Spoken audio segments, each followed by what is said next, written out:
If y'all love black people, like this, comment, and share it if y'all love black people. Yeah. Okay, alright, that's fine. Okay.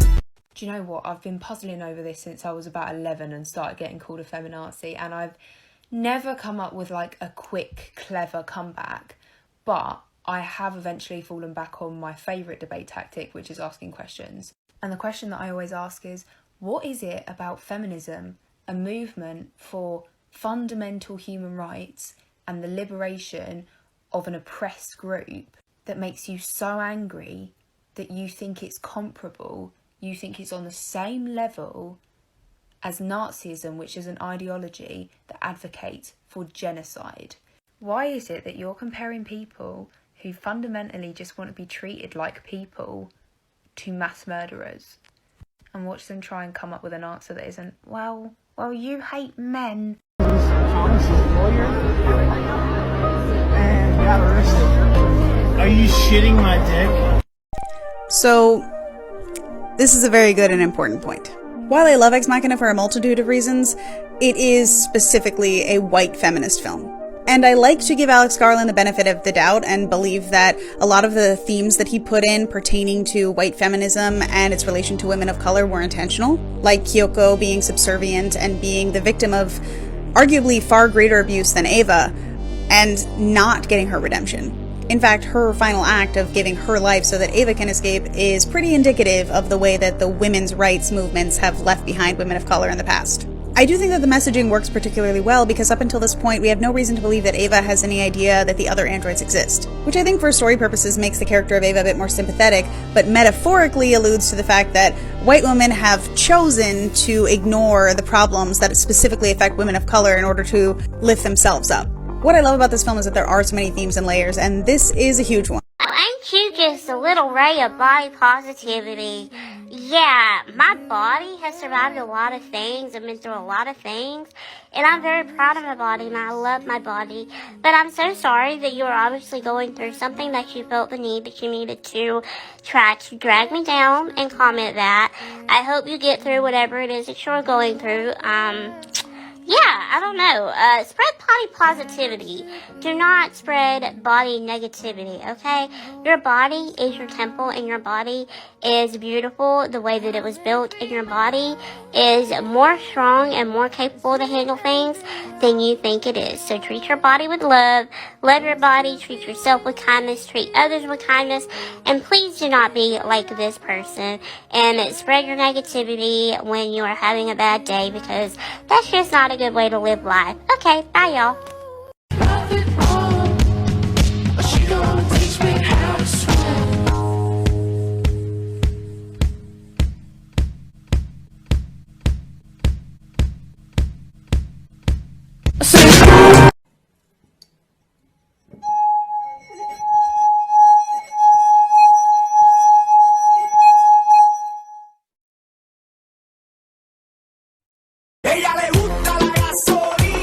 What's one really bad thing you did as a child that you kept secret for your entire life and didn't tell nobody?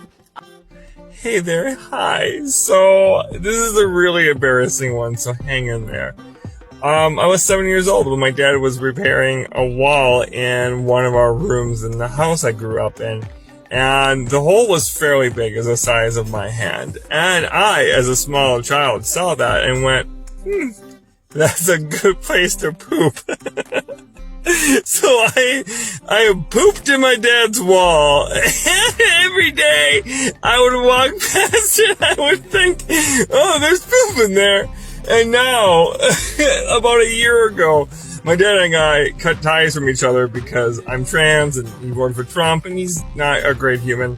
And I think to myself every day or so, I pooped in his wall. Hey guys, so today we're joining you with our white mochas in solidarity. And we want to talk about representation. It is so hard to find PWC representation in any field, let alone the arts. And I'm sure some of you have wondered aloud, who is the Rupi Kaur of people without color? Do they even exist? Well, don't let them make you feel like PWC have never written great poetry, because that is just false. Because, Because we realized that just like the Buckingham Palace is the Taj Mahal of the West, Gabby Hanna is the Ruby Core of PwC. So we just want to leave you with a poem.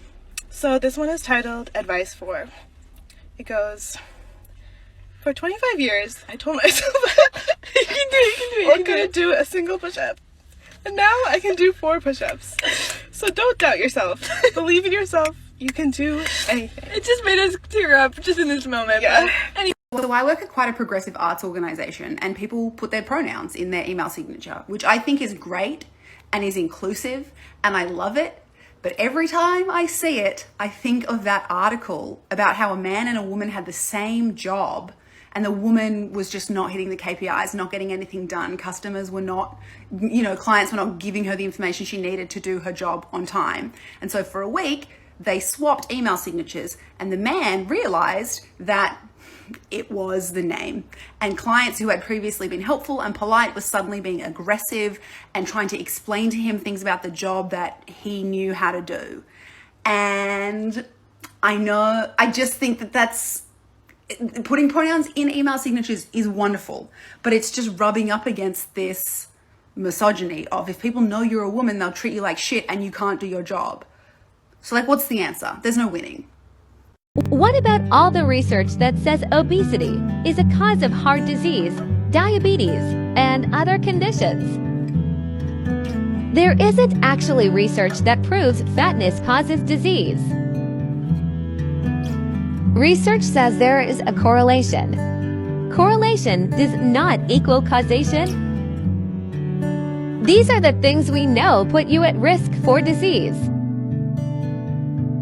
1. Dieting and other disordered eating.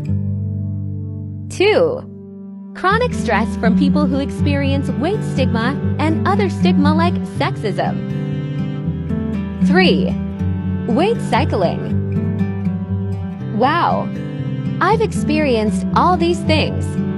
So you're saying my risk for these diseases is higher from me doing these things, not because I'm fat.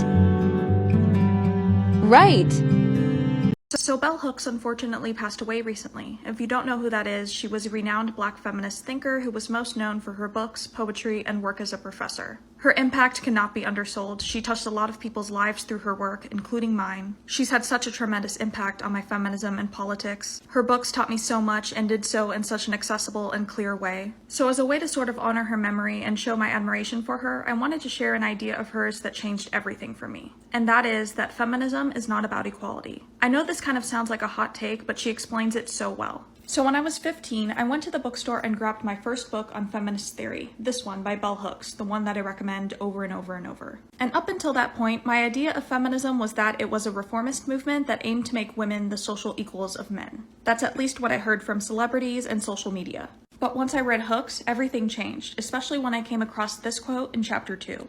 Most people in the United States think of feminism as a movement that aims to make women the social equals of men. This broad definition, popularized by the media and mainstream segments of the movement, raises problematic questions. Since men are not equals in white supremacist, capitalist, patriarchal class structure, which men do women want to be equal to? Do women share a common vision of what equality means? Implicit in this simplistic definition of women's liberation is a dismissal of race and class factors that, in conjunction with sexism, determine the extent to which an individual will be discriminated against, exploited, or oppressed. Hooks asserts that a fight for equality within the current social systems would only result in gender equality between those of the same race and class status. For example, a poor woman would only be elevated to the position of a poor man. And, as Hooks then points out, it's therefore no wonder that feminism has, historically, really only been popular with upper-class white women. For them, gender equality would mean acquiring the same status as some of the most powerful men in society. But for poor women and women of color, they're acutely aware of how capitalism and white supremacy have oppressed the men in their lives. They therefore don't deem it liberatory to share their status. Further, Hooks points out that reformism is actually ineffective at achieving true gender equality, since it only focuses on changing laws and policies within the current system,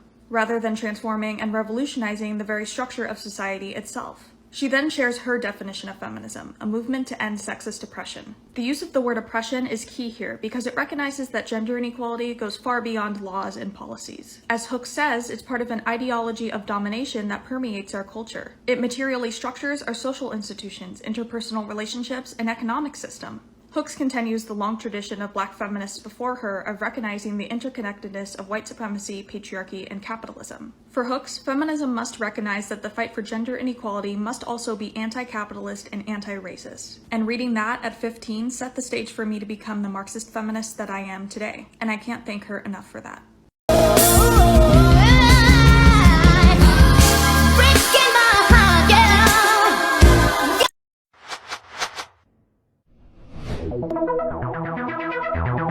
What I eat in a day as a fat person who isn't pursuing weight loss. Baked oats with yogurt and fruit.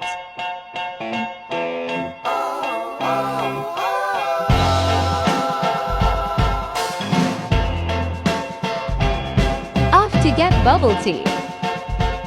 I got brown sugar tiger soy milk tea. It was amazing.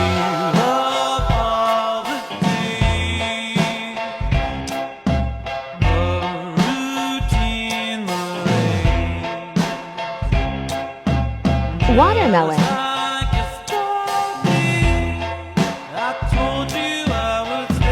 Sushi bowl with salt and pepper chicken in all the veggies.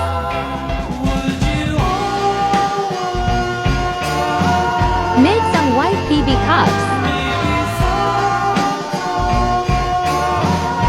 Love you. Bye.